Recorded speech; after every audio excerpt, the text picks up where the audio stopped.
नमस्कार मैत्रिणींनो, अगदी गावाकडच्या पद्धतीने मी आज तुम्हाला कांद्याची पात करून दाखवणार आहे। हे बघा, त्याच्यासाठी अगोदरच मी कांद्याची पात निवडून घेतली होती मस्त, आणि ती बारीक कट करून घ्यायची आहे।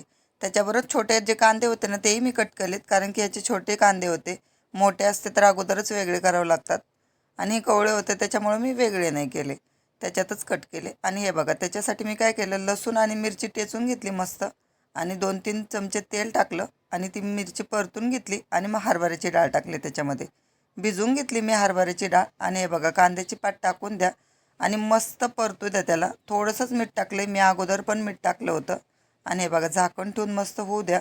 एक नंबर झाली आहे। तुम्हाला जर माझे रेसिपी आवडत असतील तर प्लीज माझ्या चॅनलला लाईक करत जा, शेअर करत जा, सबस्क्राईब करत जा, आणि हो, आवडलं तर नक्की मला कमेंटमध्ये सांगत जा। हे बघू शकता तुम्ही, खूप छान झाली।